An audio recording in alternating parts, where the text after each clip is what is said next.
Madame, Monsieur, bonjour, soyez les bienvenus dans le JT d'actualité juridique de la Revue Fiduciaire.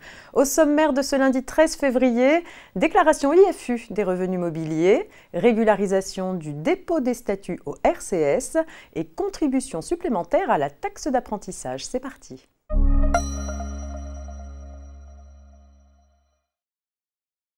Les établissements ayant assuré en 2022 le paiement de revenus de capitaux mobiliers doivent en principe souscrire une déclaration annuelle numéro 2561 dite IFU avant le 15 février 2023. À la suite de difficultés de fonctionnement des services de télédéclaration, cette date limite a été repoussée au 22 février 2023. Pour rappel, cette obligation déclarative doit obligatoirement être effectuée par voie dématérialisée dans l'espace professionnel sur le site impôts.gouv.fr.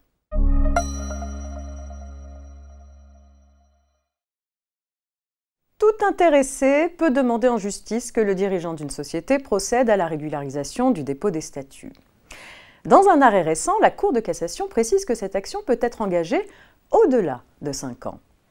Lors d'une assemblée générale réunie en janvier 1993, les associés décident de modifier l'objet social de leur société. 16 ans plus tard, 2 associés reprochent au gérant de n'avoir pas inscrit l'intégralité de cette modification dans les statuts déposés au greffe du tribunal de commerce en mars 1993. Ils exercent alors l'action prévue par la loi dans cette hypothèse pour demander au président du tribunal de commerce d'enjoindre au gérant de régulariser le dépôt auquel il est tenu. Mais pour le gérant, cette demande est bien trop tardive. Elle devait être exercée dans un délai de 5 ans. Au-delà, l'action visant à faire reconnaître l'existence d'un droit ou d'une obligation contre une personne est prescrite.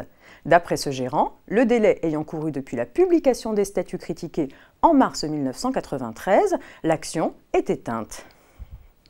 Il a tort.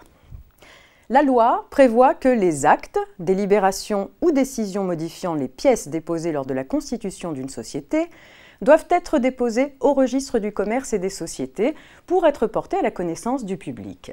Cette obligation, estime le juge, perdure pendant toute la vie de la société parce qu'elle est destinée à l'information des tiers. Elle échappe donc au délai de prescription de 5 ans et autorise les associés à agir, même 16 ans après la publication.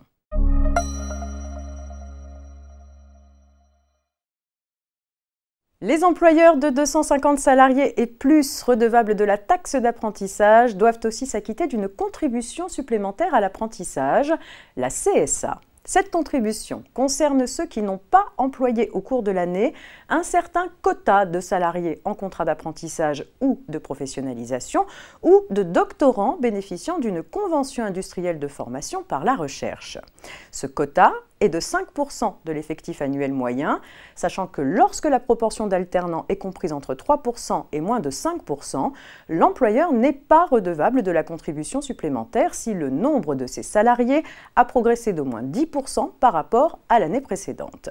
Le réseau des URSSAF a rappelé que la déclaration et le paiement de la CSA de l'année 2022 seront à réaliser par un seul établissement de l'entreprise sur la DSN de mars 2023 au titre de la masse salariale de l'année 2022. Cette DSN est exigible le 5 ou 15 avril 2023.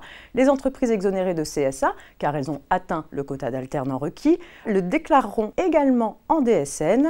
Une fiche technique du JPMDS est dédiée aux modalités déclaratives de la CSA en DSN.